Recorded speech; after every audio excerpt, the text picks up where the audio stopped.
Morning, everyone, and welcome to chapel. I am thrilled that you all are here. Yeah, we can have a round of applause for that. I am thrilled that you are here. Today's chapel is a special chapel. I looked it up yesterday, and this is the 9th year that we've done our chapel, Coffee with the Crumes. And I want to say that there is, to celebrate, there's coffee and donuts in the back. So if you got a donut, can you raise your hand, please? Did you get a donut? A lot of you have not gotten donuts, and you have got to get donuts for several reasons. The first of which is we got them for you to enjoy, and I know some of you are trying to pack on the muscle, and those are, it's dirty bulking, but you should just get it anyway. The second reason is if you don't grab it, I need to take it home, and I can't dirty bulk that much, and so I need you to grab some donuts in the back and get some coffee.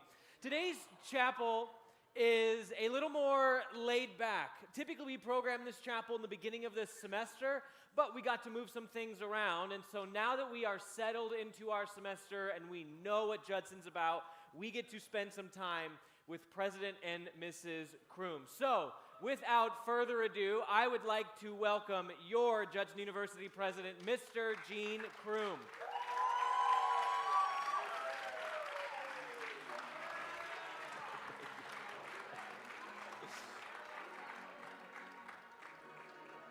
And Coffee with the Crumes would not be complete if we did not have Mrs. Cindy Crume. Please welcome Cindy Crume up.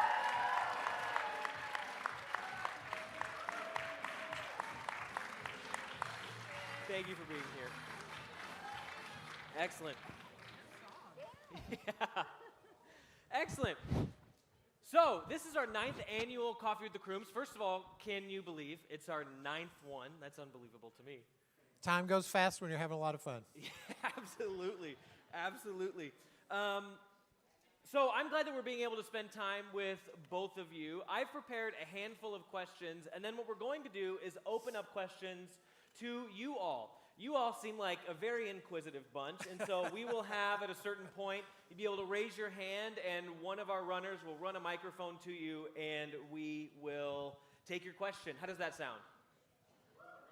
Yeah, that sounds good. Come on, you guys. This is Coffee with the Crumes. This isn't like Monday Morning with Chris Lash. We need a little bit more, gusto. There we go. Know. There we go. Are.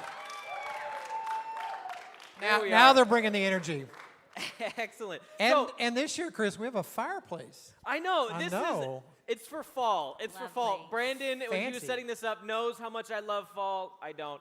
And he set up this fireplace for us, so it's like a nice, toasty, warm thing. So I want to start off our time by learning about what you two were like in college.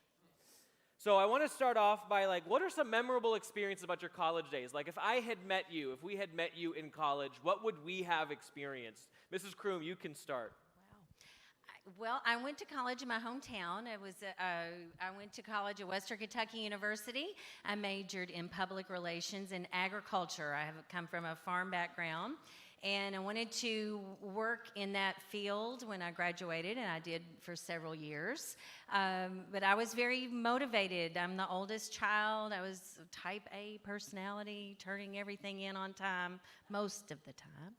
And I like to think I was very friendly if we'd met in college, that I would have, we would have enjoyed visiting together and meeting each other. I was really active in a student ambassador group, so I gave campus tours and welcomed people to campus for special events. I also was active in a sorority and in my major areas as well. So you were incredibly involved in college. You were really connected to your college environment. I was, yes. Excellent. President Crume, how about you? What were you like in college? What are some memorable experiences? Pretty involved, much like Cindy. Cindy was a year ahead of me in school. We were both student ambassadors together. Even though we did not date in college, I had a huge crush on her when I was an undergraduate because she was the girl ahead of me in school. We had the same major, public relations, so we saw each other a bunch. I was involved in a variety of activities. My freshman semester, first semester that fall, that semester I had a 3.25 GPA, and I thought, man, I got this college thing whooped. This is easy. The next semester, I did not come close to a 3.25 GPA, and I realized I should probably study more.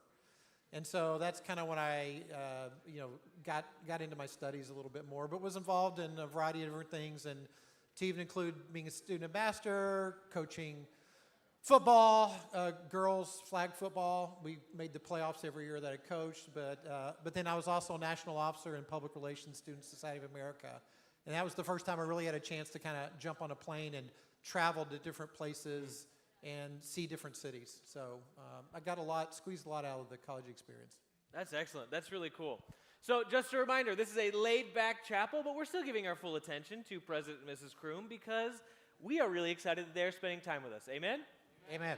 All right, so we are giving our full attention. I hear some chatting, and that's lovely, but the part where we are having you to ask questions have not come yet. So there's no chatting at this point, except if you Needs to be listening. Yeah, so thank you. So I hear some chatting from back here.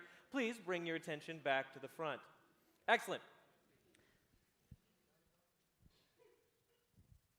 Thank you. So that brings me, you mentioned that you had a crush on Mrs. Crume. Yep. So I want to go right there. When did you two meet? What was your dating like? I know that you've shared some funny stories about President Crume during your dating and your proposal as well. Like, what was that like? Let's start with you. You said you had a crush before she knew who you were. Well, I mean, I knew her from being like a student ambassador and things like that, and then we had, the same majors, so Cindy was always a year ahead of me, but I actually ended up dating one of her sorority sisters for a good number of years while I was there, and it wasn't until I came back to homecoming. Cindy had just moved back from Washington, D.C. I was up visiting. I was working in Dallas, and we sat together at a luncheon at homecoming, and she had on this gorgeous red dress. The song Lady in Red was really popular, and from there on out, it was like I was wonderfully toast, so I was definitely committed to her, so at that part. From the talking, it sounds like they approve. That makes sense, yes. Yeah, they can relate, maybe. So we were, that evening at the homecoming football game, I had just met another friend. I guess he graduated before me, and we had made plans to go out to eat after the ball game. And I was leaving the football stadium, and there was a voice from above and yelling my name. And so I stopped. I was like, who is yelling my name? It was a bigger stadium, but not huge. And but over and over, I hear Cindy and yelling. And I look up, and Gene is up there with his brother. Well, his brother had a date. Gene did not have a date. I think they were trying to get rid of him. So they're like, wait, don't leave. And I wait. And he comes down to meet me and ask if we could go get a bite to eat or go out to his fraternity function. I can't remember what plans we were making, but, oh, man, I just made plans with someone else. And so here's the line that he gave me. The only pickup line I've ever used in my whole life. Wow, that's effective. Whatever He it is, said, you should write this down. He said, well, wouldn't you really rather go with me? That is confidence. That is outstanding. So it's one of those moments in times, for everybody, that you stop and you think, I guess I would. And I'm like, okay, I would. We'd sat together, he mentioned at the luncheon earlier in the day, and I'd forgotten what a nice boy that Gene Crume was. And I'd been in D.C. for a while, so it was nice to be back in Kentucky. Paying attention. Yeah, Fans, absolutely. yeah, they're paying attention. You got some fans up there. Yeah, there you Guess are. I hadn't met very many nice people in D.C. I don't know, but anyway, I thought about it. We spent a lovely evening at a diner in way past midnight, talking, and then we started dating. Started dating long distance dating. He was in Dallas. I was in Kentucky. Wow. So what was your? I've heard as I took poll of in production recently, and they said we want to hear the proposal story because they've heard about it but wanted to hear it. What was your proposal story? How did you know you wanted to marry Mrs. Crume, and how did you know you wanted to marry President Crume? He wasn't president at that point. You didn't say Mr. President. But That's right. Really. Gene, I suppose, at that point. Well, so there's kind of two stories with that. I mean, the one is how did I know that I wanted to marry Cindy, and that is, we've had a lot of friends and people in our lives ask us, like, how do you know that that person is the one, the person? And what I share is that if you really feel like this is who God is covenanting you to be with, and keep in mind, there's a big difference between worldly marriage, and that's just getting married for the sake of getting married, and deeply believing that this is the person God has joined you to, period. When God does that, every other person looks different. There's zero doubt in your heart, and everyone else looks different. And that's the way I felt pretty much after Cindy and I started dating. I'm like, this is who I want to be with for the rest of my life. There was no question about that. The proposal was a whole different story that Cindy tells much better than I do. I wasn't as particularly good as your generation is at doing a big thing about a proposal and going out into the woods and having banners and jets fly by and all this other stuff going on. So I was a little more low key. Well, there really was no proposal. I hate to let you all down. They were setting me up for failure by asking that question. It's a good story. We had talked about getting married, and like Gene said, I think once our relationship started to develop, even though we were dating long distance and spending a lot of time on the phone before cell phones, mind you, a long time before cell phones. So there was no texting, there was no email. He made me mixtapes, okay? This is how old we are. Mixtapes. They were awesome too, by the way. They were Who's actually made a mixtape? Who's made a mixtape? You burned it to a CD, you know? Yep. Nobody here? Okay, so do you make playlists for your significant others? What do you guys do? Spotify, that doesn't count. When you do a mixtape, you have to get it perfect. Everything has to bleed into the next thing. It's the closest I've ever been to being a music producer ever. You were great at sending cards, too. We corresponded the old-fashioned way and wrote cards and letters and that sort of thing, too. But we'd spend a lot of time on the phone. But he had moved back to Kentucky from Dallas. Yeah. And we talked about getting married. We talked about a time frame. So there was discussion, and I went away on a trip, a business trip, for a few days. And I thought when I came home, surely that would be it. That's it. No, Thanksgiving came and went, and Christmas was right around the corner, and we had talked about getting married the next June. And first, I went to a large Baptist church in Bowling Green, Kentucky, and that's where we got married. And like 3 of the Saturdays in June were taken, and I said, "Are we going to get married next June?" I have to get the church. You can ask me whenever you want to. I have to get the church and the photographer right now if we're getting married in 6 months. I was like, sure, let's do this marriage thing. This sounds awesome. That sounds great, good. Yeah.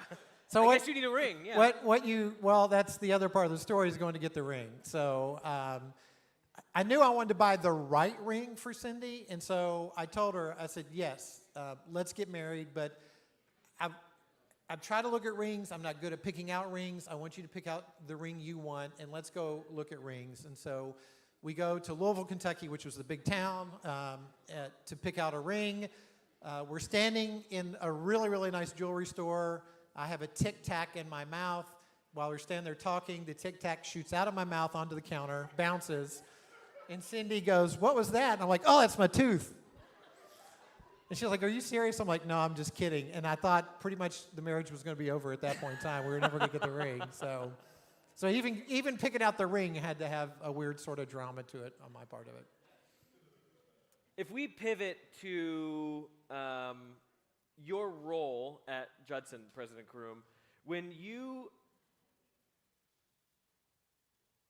at what point in your life did you know that you wanted to be a college president?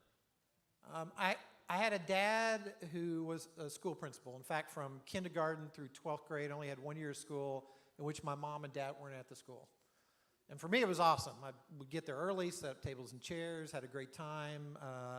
Will always break down. I never rode the school bus because I always rode with my family. So I kind of grew up with the business of how to run a school. And so I was always very comfortable in that environment. It wasn't till really I went back to work at Western Kentucky University that I had a great mentor, Dr. Tom Meredith, who actually will be here for Founders Day We're presenting him with an award. And he's the one who said, you could be a college president. Is that something that you think you would like to do? And I said, yeah, I think I would like to do that. I was working at Western Kentucky. We were married, started to work on my career path. And then just because somebody believed in me, that kind of opened the door for me to really focus on. That's probably something that I think I can do and achieve one day. Wow, that's really meaningful. Judson strikes me as a place where we have a number of students, a number of staff, a number of faculty who've had that kind of an experience where somebody called out something in them when they were younger and said, have you ever considered this? And it's like, no, I have not at all. But that seems like a cultural thing at Judson that we just have like a statistically improbable number of people that had that happen. Is that something that you try to do? Is that how? Yeah, I think your faculty and staff do that, but I also think it's a Christ-centered thing to do. I mean, Christ called out the disciples to follow him, and so the Scripture's full of God calling out people into roles that maybe they never saw themselves in, and many times people reluctantly even going into those roles overall. So having the ability for us to see things in other people, I think, is a God-given gift and talent, and so we need to be very aware of that. Whether it's somebody living in the residence hall with you and you see their skills and talents, don't ever assume that other person has the confidence or has really thought about that themselves. Let the Holy Spirit work through you and say, hey, have you ever thought about this? And sort of give them the opportunity to find that voice themselves. Wow. Mrs. Crume, when your husband, Gene, started this role, you had so many options for what you could do. You could work in the for-profit sector, the nonprofit sector, pursue your own work. 'Cause I know that you have a background in politics, a number of other things. But you chose to invest in this community and take on a number of causes. Why did you choose to do that? It's like it's not like you're off doing your own thing. You chose to be involved in Judson and be visible. Why did you choose to do that? Well, I've been very blessed throughout our marriage. I worked the first few years, but after our daughter was born, I guess I worked about the first year almost of her life, and then we've moved a lot. I've been very blessed to stay at home with our children and to be involved in their schools and in their activities and invested, and to be involved in the communities where Gene served as well. So it was only natural that I wanted to be involved in this community. Also, because of this community, I want to invest. I believe in this university. I believe in how God has positioned Judson for such a time as this. The activities, the students, the faculty, the staff, the families. I'm invested in both your families, your parents as students, but the families of our staff and our faculty. We're a community that with a tremendous reach. The families of our volunteers as well.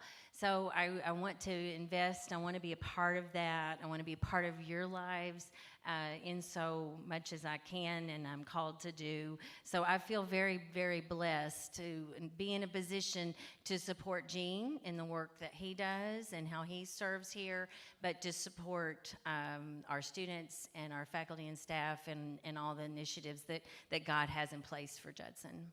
That's really neat. And we're grateful that you have invested so much time and energy into our community. Can we give Mrs. Crume a round of applause, please? I know a lot of you interact with her on a day-to-day basis, and it's just a privilege. Thank you for doing so. I've been at universities where the family wasn't nearly as involved, and I think it's a unique gift that the Crume family has chosen to invest so distinctively. That's one of the blessings to be a place like Judson is really getting to know the students in a lot of ways. Whether you're a Roser Scholar, we go on the Dash Retreat. Whether you're in JSO or Residence Life, you come over to our house for events, standing on the sidelines at athletic events, going to the plays and the concerts. The fact that we get to know so many of the students personally, that's what makes this work a huge, huge blessing. Yeah. So I want to move us to the COVID season. I think the COVID season, the couple years having to move off campus rather quickly, or for some of you, your high schools shut down and you went into this significant period of testing. But for both of you, this season had a lot of hardships and lessons, and some of us even picked up like weird COVID hobbies that were like, I bought everything for this hobby that I haven't done since I've been able to go outside. So I'm curious, looking back at the last few years, like what are some of the things you learned through the difficulties of COVID, whether it's through leading a university or teaching classes, or like what weird hobbies did you pick up? Weird hobbies. I don't know about weird hobbies. When you're in the role that we're in with the school, like when COVID hit, it was working 12, 14 hours a day for weeks trying to figure all this stuff out. And so it was making sure the campus was safe, the community's safe. I mean, when COVID hit, we were in Belize on the global outreach trip to Belize at the time. Yeah. So I'm trying to text people, find out what's going on, flying back. How do we get our international students back home if they could even go home? And so you're in responsive mode we were in responsive mode through May overall. So not much reflection took place until kind of after 2021. I am really proud that how we handled COVID. I mean, what I kind of took away, if things had occurred again, I would have not have sent students home in that March or April. Several schools did not. They kept students on campus and kept the dining halls open, did it very safely, because I think what we've learned is that isolation had a very, very negative effect on people's emotions and psyches. But I am really, really proud that we came back fall of 20. The dorms were open, the residence halls were open, the dining hall was open. You know, people talk to me about that all the time. They're just like, well, gosh, you were open. What about going to restaurants and stuff? And I said, we ran a dining hall for a year with students coming in and eating on a regular basis 2 to 3 times a day for months. And we had no COVID outbreak. So it can be done safely. And that's when we started putting all the protocols together and really looking at it. The most important thing about our community was this. We told everyone that you're in charge of your health. And we're going to respect your health decision, because you never know what's going on in someone else's life. They may have cancer and you may never know it. And so even today, if you see someone wearing a mask, give them grace, because you just do not know what's going on with their health background. But by the same token, we felt like when the vaccinations came out that there was an important religious principle that if someone didn't get vaccinated, we're going to honor that. And if people did want to get vaccinated, we're going to honor that. And we're not going to be in this tension with each other. We're going to teach each other with grace and respect. And I think God's presence with us in the midst of all that, that's what made our community safe throughout the whole time. And the fact that everybody worked together as a team. The faculty worked as a team, staff worked as a team, the community worked as a team, and then you all as students, you all were amazing. I mean, you all did a great job of respecting people with their health protocols, taking care of each other, showing us grace when 10 people are quarantined and we've got to get meals to everyone. And that's one of the blessings of being at Judson, is that we all show each other a lot of grace on things like that. And that's the biggest thing we learned. It's how you handle it more so than anything else. And if people feel safe, taken care of, heard, and you're respectful to them, then that's fine. We'll get through it. In one 12-hour period of time, I had parents rip me up one side and down the other because we weren't requiring mandatory vaccinations for every student. You're putting students at risk. This is ridiculous. You should have mandatory vaccinations. Turned right around. I had several prominent folks tell me, this is ridiculous. You shouldn't require anyone to get a vaccination. So we got it from both ways. We got people saying, you don't need to wear a mask. We should wear a mask. I mean, our job was to be patient and kind and loving in the middle of it and help people understand how other people felt. And I think God walked so far out in front of us that helped us navigate a lot of that. So my weird habit and hobby was reading far more medical research than I will read the rest of my life to understand viruses, disease spread, all that kind of stuff. Even being on the State Council for Reopening Higher Education, I was on the health committee.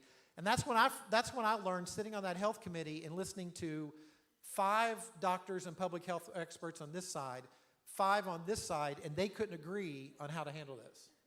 And I thought, well, if these experts can't agree, we're just going to have to figure it out. And God blessed us in figuring it out. Which brings me to my next question. Like, what is the best and worst part about being a university president? Like, do you have any advice for anybody here who wants to be university president one day? The best part is this, community, hanging out with students, being with faculty and staff. You may see me loitering outside of a classroom doorway, and that's just listening what's going on in the class and watching faculty teach and watching you all as students. Now, not all of you are learning. Some of you are watching, you're like, and a lot of students are engaged, and we all get that. I mean, I have staff meetings. I look around at our team, and they're kind of like, yeah, Crumes is boring, man. This is ridiculous. We got to get out. So we get it, right? Even in here, I'm sure there's 2 or 20 people sleeping. That's part of it, but it's community. We're doing a community, and I think our community is really incredibly strong and resilient. And the worst part is when you have to test that resiliency, like during COVID. But my dad told me, when you become a president, your worst day will be when you have a student die. He was right. Yeah. So what we went through with Dallas and Nate and how strong this community was, that was both a worst day and a best day. Wow. Yep.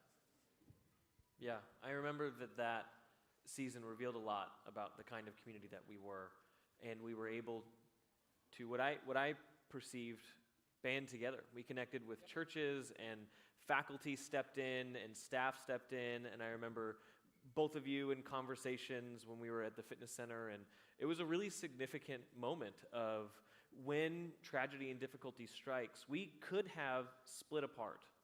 We could have absolutely done that. And there are plenty of examples in colleges and countries and organizations where that happens, where we split apart and we just kind of become warring factions. But what I noticed with Judson is that we decided to connect more. We saw the opportunity and we said, I think we need more support, not less. I think we need more connection, not less. And I think you all need to be really proud of the community that we have here too. Almost the first people on the scene was the Elgin chaplaincy program. Yeah. They were one of the first groups of people that were down at the Lidner Fitness Center when all this occurred. There were, I think, at least 3 Judson alums that were part of Elgin Police Department that were first response to the scene. Yeah. That was unbelievable. I mean, God put so many of those pieces in place for us. It helped strengthen our community overall. And then the faculty and the staff, and then now our process of working on a really neat idea we're going to share a little bit later in the semester, and how we're going to honor not just Nate and Dallas, but other students that have passed away and faculty and staff that have passed away with a neat space on campus.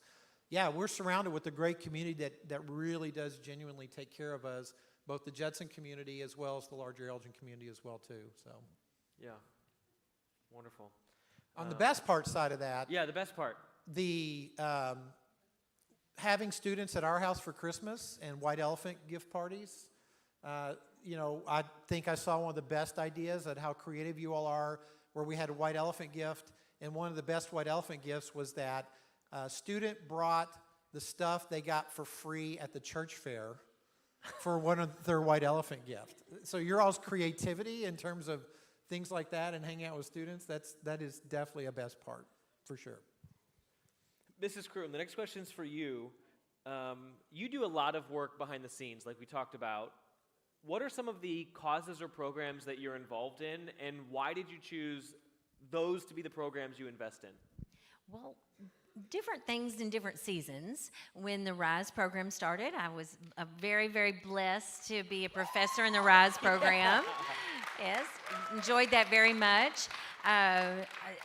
And ongoing things with family members. I plan activities for family members of trustees when they're on campus, and we go to other events. Plan an event for our faculty and staff families to start the semester off. A project that I am very involved in right now is the Heritage Room, and our telling the story and our representation of Adoniram Judson. Adoniram Judson was one of the first international missionaries, the first to go to the Far East, he and his wife Anne. And so we're very blessed to be able to represent his work, his legacy, and his life. When this chapel was built in 1976, the Herrick family put in their gift agreement that they would like to create a space that would honor the legacy of Adoniram Judson. We have that space on the lower level of the chapel called the Heritage Room. That room will be 50 years old in 2026. Wow. So we're in the process of forming a committee and looking into updating that room. Just a refresh. We have many fabulous artifacts from Burma, from Adoniram Judson and the Judson family. And we're going to be looking into giving that room a refresh, brighten up the lights and the ceiling and the floors, and just we have some other technology that we can add to the room. In fact, it's technology from 1912.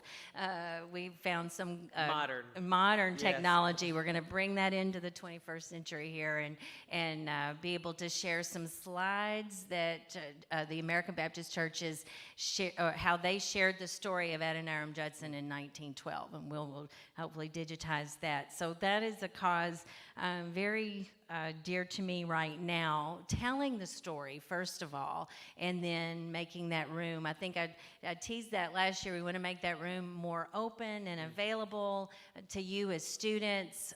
It is probably the most underused treasure on this campus, I would say.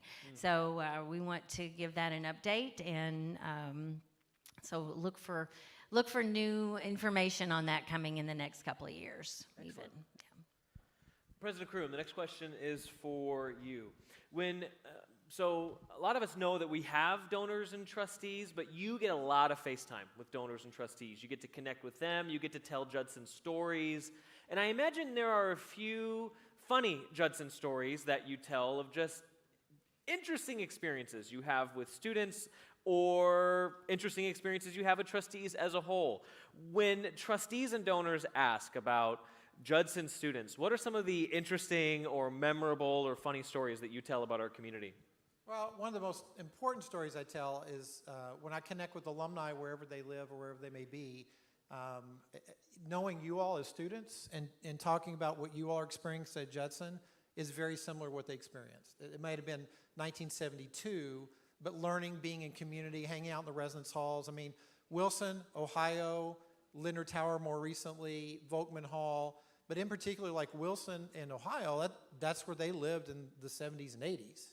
And so, those concrete block walls have been there a long time. And a lot of students have lived in and out of there. We have some fun experiences. I think I brought a picture of a fun experience. If they have that, they can show up there. This is from this past Tuesday. To the last slide. No, that's me at the Dash Retreat playing volleyball. There we are. That also deserves a story, I think, actually. That's Gunner. Gunner is a real live longhorn steer in Fort Worth, Texas, in the stockyards. Denny DeMoss. Denny has had several children go to Judson. He's a board of trustee. The DeMoss Center for Worship and the Performing Arts is named after Denny and Joanne DeMoss. Denny's a crazy Greek, and when you travel with him, he is always up for a weird adventure, and he said, I'm going to pay $5 for you to sit on this steer in the middle of the Fort Worth stockyards. So he paid $5, and there I am sitting on a steer. It's not the first time I've ever been on a steer. I rode a steer as a part of a rodeo in college, my senior year in college. That was a lot less fun. How did you skip that part of my first question about memorable experiences in college? That's a long story. I didn't make it across the arena. I made it part of the way across the arena, and then the steer made it the rest of the way across the arena. But Gunner was much more docile, yeah, for sure. So this is as of Tuesday, but you get to do amazing things when you're with alumni and donors, wherever they may be. You get to meet them. For example, if anyone ever wants, well, I know we've got several student athletes that are from Texas, Houston and other places, but we have a Judson alum who's the director of human resources for the city of Fort Worth, Texas. So if you ever want to live in Dallas or Fort Worth, he's your contact for sure. His wife actually was a student worker for Warren Anderson. They were part of choir. They went on choir trips. They're just amazing, amazing people, but he oversees 7,000 employees in the city of Fort Worth. Wow. We meet amazing people like that, Judson folks that are in California, New York, wherever we go, there's a Judson person there. And we get to do silly things like that from time to time, but just meeting the alumni and friends and finding out how passionate they are about helping this place. As a matter of fact, there's not a single student in this entire chapel that pays the full price to go to Judson, period.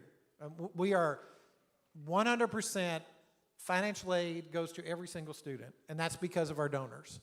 So there's an alum, a donor, or someone somewhere that is paid for a part of your all's education. And that's part of what I do, is go out and help connect with them, share the story of what your experience is like, why that's important, and seeing how the Lord stirs their heart and having them support what's going on here. Wow, that's really neat. I'd like to open it up now to some questions from you all. So do we have our runners? Where are our mic runners? Where did you go? All right, we have, who is that? Is that Kaylee? I can't see you. Hello, Kaylee.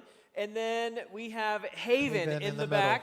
Raise your hand if you would like to ask a question of President and Mrs. Crume, and we would love to have you facilitate a question. Got one in the middle, Haven. Kaylee, right if you up see here, something right? in the balcony, go for it, because I can't. I'm blind. Here, I got one. Where's Katie? Excellent. Haven's got one.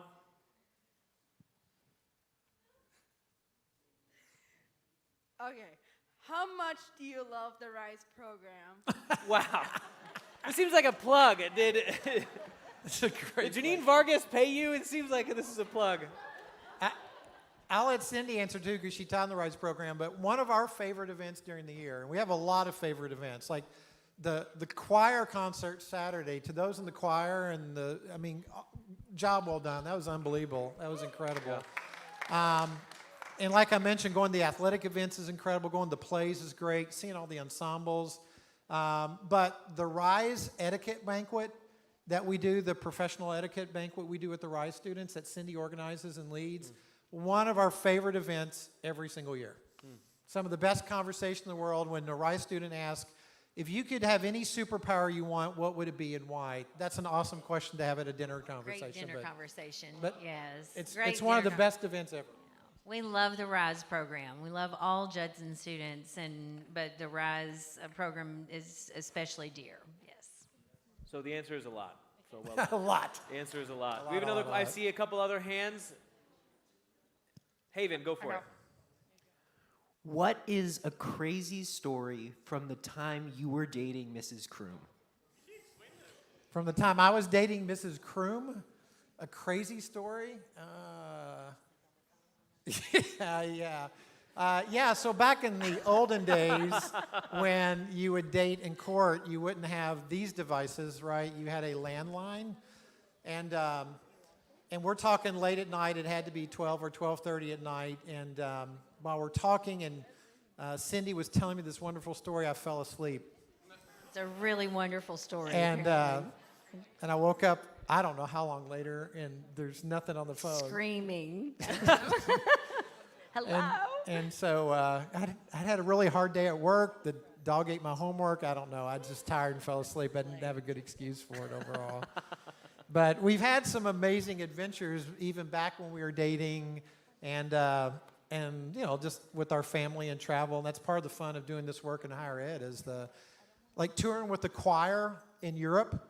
I'm convinced that Cindy and I could be in Antarctica going into a research station at the South Pole, and we'll look up and we'll see John Ashworth walking out of the research station for no reason whatsoever, because that's what John Ashworth does. We're with the choir, we're in Europe, and we look on the corner of a street, and there's this dude waving with his backpack, and it's John Ashworth. So You're like, what are you doing here? Okay, This is unbelievable. it's just John being John. Amazing. He's just hanging out.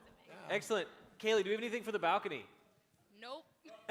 Nope. Balcony, come on. Not even like favorite football team or athlete or band. Can or we show the picture of our family just for those Yeah. who don't? We have- Yeah, I think that was like the first one on there, and for our kids. Yeah. So complete with dogs. So our oldest child, Allie, on the right there, holding Minnie, the rescue dog. Allie has been several years on the Belize Global Outreach trip. So some of you all know Allie. Her husband Grant, right? They've been married for 3 years. G3, Gene Crume III. Many of you know he graduated from Judson in December with a degree in music business and entrepreneurship. Yeah. And he and his wife Micah is also was also a Judson student, and they live in Franklin, Tennessee. He just finished the audio engineering program with Dark Horse Institute, one of our DeMoss Center partners. That's excellent. All right, that bought you some time, balcony. Do we have any questions from the balcony?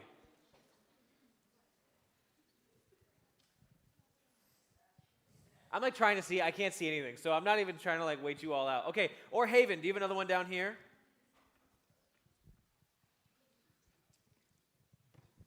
When did the RISE program first begin? A lot of Rise questions, this is good. This feels like a plug. 2017 was the first class of RISE students that came to Judson. So it was formed in 2016 that year, and the first class, so RISE is celebrating its 5th anniversary this year. Wow. And I know we had Shout out to a question down Janine here. and- We had Hannah, I think, had a question. We have a question down here Go for it. in the front. Yes. We're in our 10th year. So y'all been here 10 years. So what's like the biggest change, good or bad, that you've seen in the past 10 years? Like whether it's like on campus or just like in the student population or whatever. Biggest change, good or bad, in the last 10 years. Good question. So I would say two things. Number one, in some ways, the best thing is the deepening of our Christian faith at Judson overall. And that's gotten stronger in the last 10 years. And that's been a huge, huge blessing, especially at a time in American culture where the faith part is being questioned and challenged in lots of ways. And, you know, you all have heard me tell the story. That's why when you drive onto campus, you've got all the national flags over to one side, and the American flag is over there, but the Christian flag flies by itself because Christ is sovereign over all nations, all countries, all places, all worlds, all galaxies, everything overall. So the best thing is not a change, and that it's our commitment to our faith and who we are. The biggest change is the nature of you all as students. I mean, we just teach differently now than we did 10 years ago, and there's still a lot that we're working on in terms of how we teach better, more effectively. What does that look like? So, for example, in my class, I don't have a textbook. I don't assign a textbook because everything I can find in a $95 textbook, I can find on the web. You can go find in digital media and digital resources. So why should I make you pay $95 for a book you're not going to use again?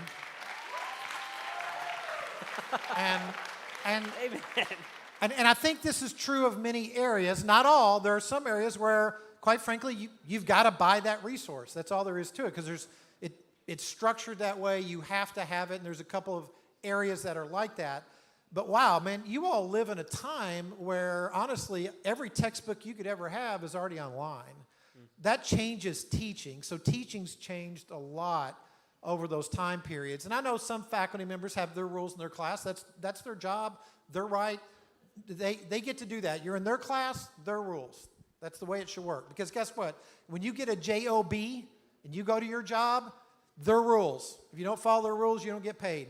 Whether you believe it or not, Twitter, Facebook, LinkedIn, they all censor you. If you violate their rules, you get kicked off. I say all that to say that also, too, man, these devices in class, I mean, I'm having students check me real time in class on the stuff I'm teaching. So how we teach has changed a lot, and I think that's really important that we keep getting better at finding innovative ways to teach and do things in class. Chapel's changed a lot. We use a lot more technology in chapel than we did 10 years ago. Yep. COVID did a lot of that. So now even having showing the images and broadcasting in here at the same time that we're actually presenting, there's a lot of things on the technology side of that. But also, your all's world has changed. And we have to prepare you all for that changing world right now. And it's gotten more confusing and more global and more challenging at times, but there's also more resources. helping you all navigate, that's part of the fun stuff of what we do. Yeah, I'll add real quick, just the emphasis on our emotional and mental health as well, providing resources for you all that are all God-centered. But I see that as a change in the last 10 years too. Yeah. So, Excellent. So my final question for you both, or for you, what? Whoa! We have a balcony. Okay, fine. We'll answer it very You quickly. get the question. There we are. Where is it? What Judson sports team is your favorite? Wow. See, you baited them. You baited them. And What they took it. Judson sports team is my favorite? that's like asking our I favorite love all dessert my to children. all of them, yeah. Well, I'm honestly a sports fan. So the student athletes know. So Cindy's a huge sports fan. And as you all know, when I'm out watching a softball game, I love hanging out the right field fence. That's like my spot to watch the game. I love being on third base side when I'm at the baseball game. When I'm at the soccer games, and I haven't been to one yet, but I'll be at the men's and women's soccer games. I like being on the sidelines right near the coaches where all the action is. Same thing when it comes to football games. It's been a little bit since I've been at cross country, but I love being at the finish line at cross country. Love it. The energy that cross country runners have, and they come across the finish line totally gassed, and just watching that sense of achievement is pretty incredible. So it just depends on what event I'm at, and I'm all in, all eagle at that event doing that. One of our best sporting events we ever went to was the very first bowling tournament in school history. We drove to Indianapolis, Indiana, to watch both the men's and women's and the first bowling in school history. It was mind-blowing. If you have not been to a collegiate bowling tournament, you are missing out. It is crazy fun. Watching people with periscopes watch the bowling going on. Family stacked 3 rows deep. Going to every sporting event is the best. Golf, tennis competitions.